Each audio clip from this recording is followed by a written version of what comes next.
sa aking bahay, tahimik beta.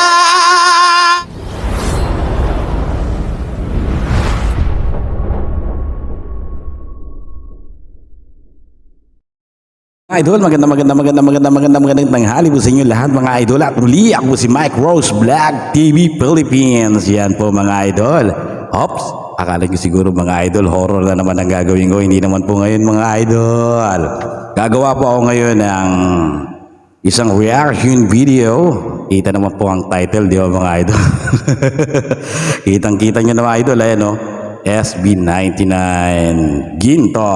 Wow! Opo mga idol, siguro meron na paisip dyan bakit naging biglang ganito ang aking content. Kasi mga idol, ganito yun. Paano ba i-start natin, no?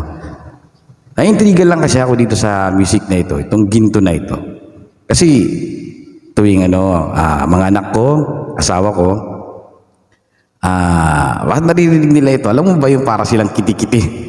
Sayo dito, sayo doon, gento, gento. Sabi nga nila mga idol. Kaya ako naman, sabi ko, ano ba itong kantang to? At ganyan na lang sila, no? Basta may kakanta ng gento, gento. Ayan, pumipitik-pitik sila mga idol. Kaya gusto ko naman ngayon mga idol, ako mismo yung makasaksi. Gusto kong makita. Kaya nga mga idol, hinanap po itong ginto-ginto na sinasabi nga nila. Ito nga, SB19 pala ang may awitin nito, no mga idol. Oh. Kaya wag na po natin ito patagalin mga idol at gusto ko na talaga makita ito kung bakit naman yung aking mag-iina ay nagiging kiti-kiti. Yes po mga idol, ito na po mga idol.